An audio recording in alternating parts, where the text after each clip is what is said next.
Assalamualaikum warahmatullahi wabarakatuh. Baiklah, saya akan memperkenalkan diri. Perkenalkan, nama saya Maya Veronica, NIM 200100136, periode manajemen, kelas reguler A3. Baiklah, saya akan mempresentasikan ulangan akhir semester tentang bisnis masa depan.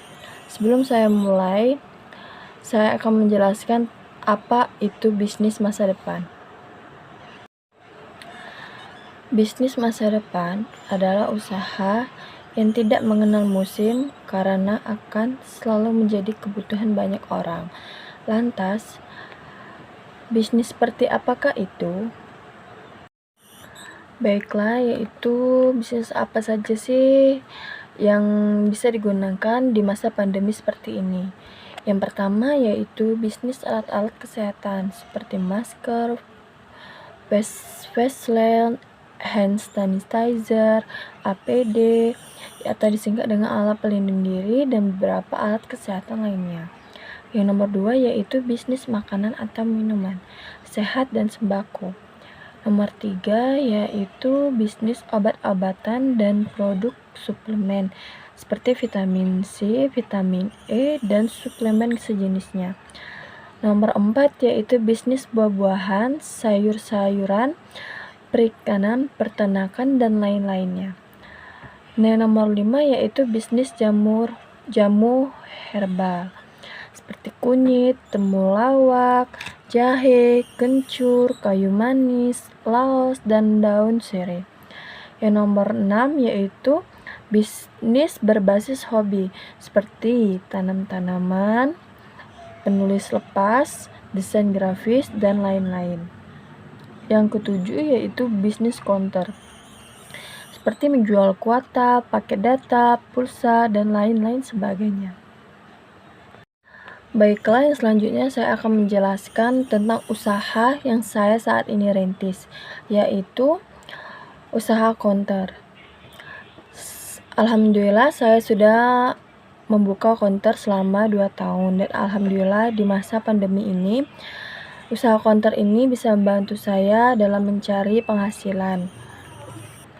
Karena kita tahu di masa pandemi saat ini orang-orang dituntut untuk bisa memenuhi kebutuhan hidup dan mendapatkan pemasukan tambahan. Memiliki satu pekerjaan maupun usaha rasanya tak cukup untuk memenuhi kebutuhan yang terus meningkat. Perlu bisnis sampingan dari yang menyita waktu, tenaga, dan pikiran, hingga bisnis kecil-kecilan yang bisa dilakukan di rumah, seperti yang saya lakukan saat ini. Nah, dari sekian bisnis sampingan kecil-kecilan yang ada, kamu bisa mencoba bisnis jualan pulsa dan paket data seperti saya.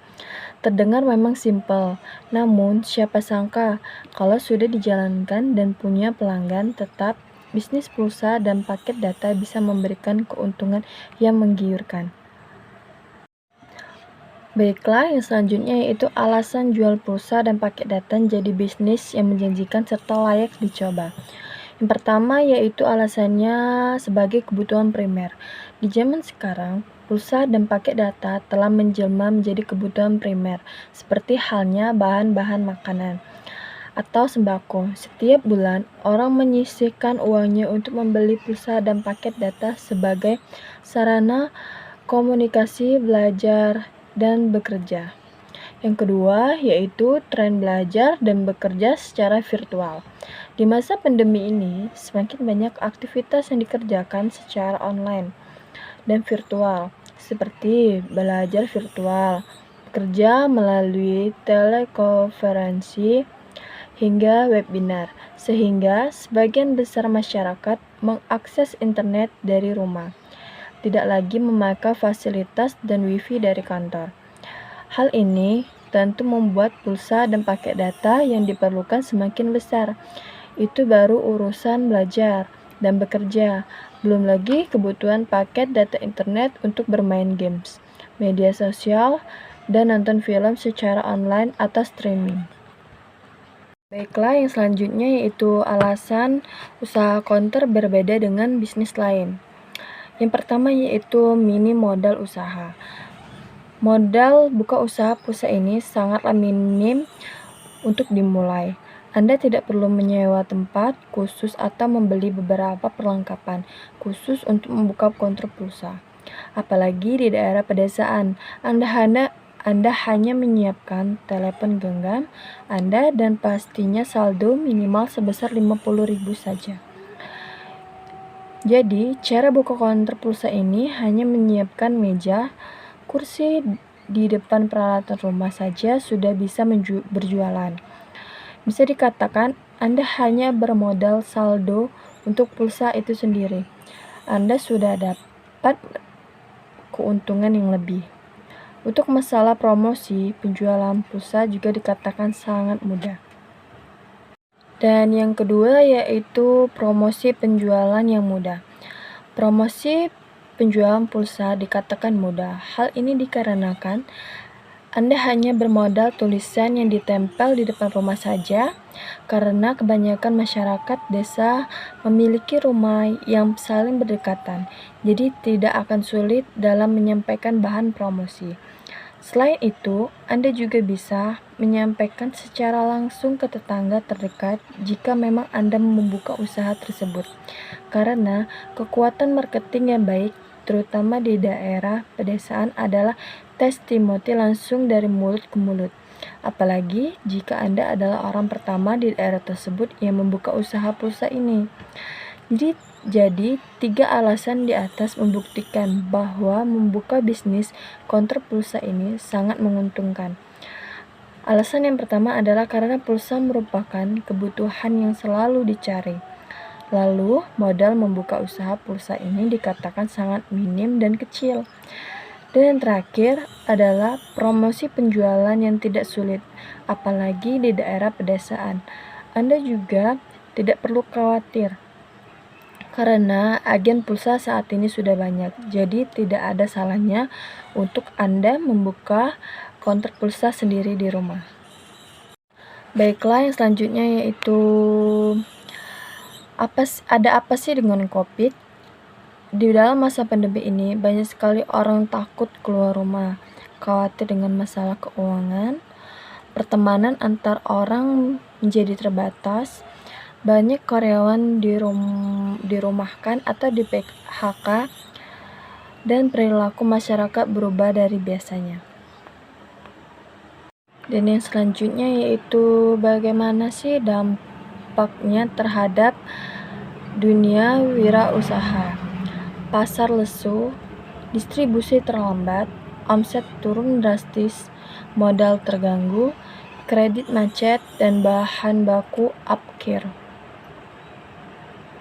Dan selanjutnya yaitu apa sih pilihan wirausaha dalam masa pandemi seperti ini? Banyak sekali terdapat banyak pilihan dari wirausaha. Apakah ingin menutup usahanya? Apakah ingin mengurangi produksi dan karyawan? Apakah bertahan agar usaha bisa tetap jalan dan karyawan bisa tetap bekerja? Apakah diversifikasi produk untuk bisa bertahan? Apakah mengganti usaha? Dan terakhir, apakah memilih menutup usaha, kemudian bekerja di tempat lain? Tentu banyak kebingungan bagi wirausaha dalam masa pandemi seperti ini.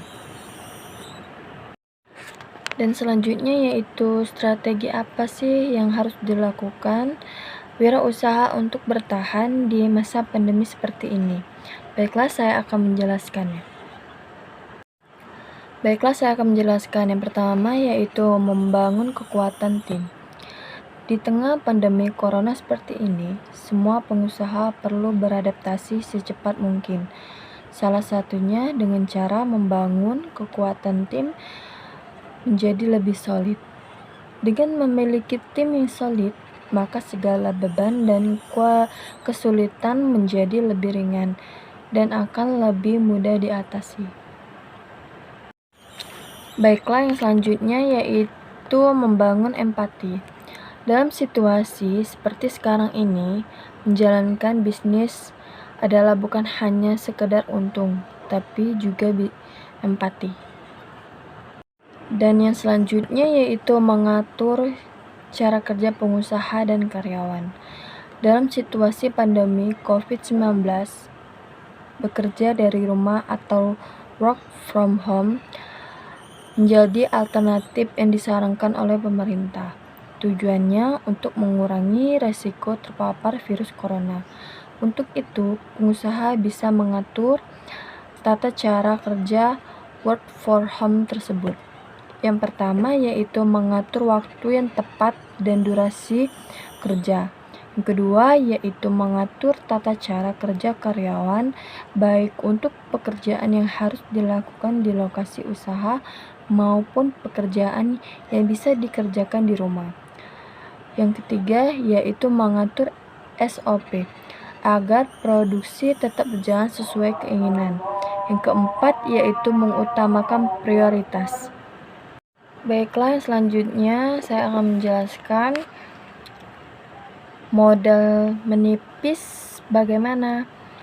Bila pilihannya adalah harus ada penambahan modal untuk bisa bertahan, maka sebaiknya pelaku UMKM mencari pendanaan yang berisiko rendah atau bunganya terjangkau dan terhindar dari jeratan rentenir.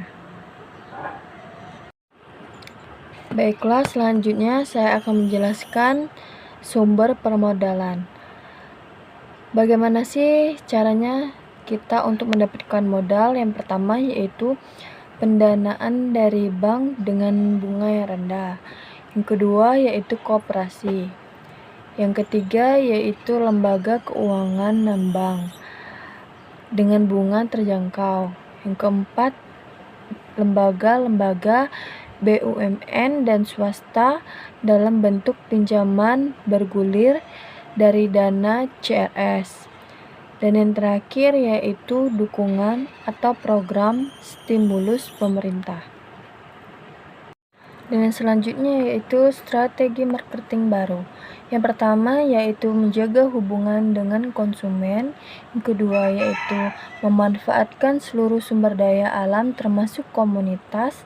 Yang ketiga yaitu pastikan bisnis Anda bisa dilihat melalui online atau media sosial dan lainnya, atau di toko online atau GoFood atau GoMart dan lain-lainnya.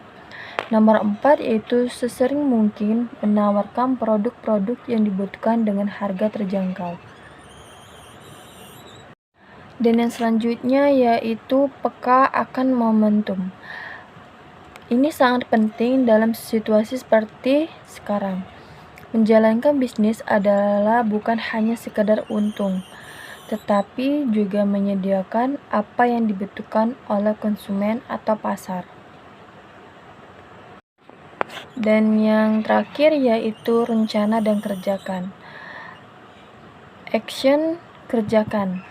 Sebaik apapun ide bisnis atau rencana bisnis yang kita miliki, jika tidak dijalankan atau dikerjakan, maka tidak akan pernah menjadi usaha, apalagi menjadi sukses. Maka, mulailah menjalankan usaha yang sudah direncanakan dengan penuh keyakinan dan ketekunan.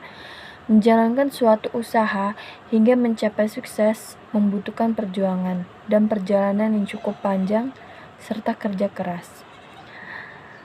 Orang bijak mengatakan, rencanakan usahamu, kerjakan rencanamu. Baiklah, itu saja yang dapat saya presentasikan ulangan akhir semester ini tentang bisnis masa depan.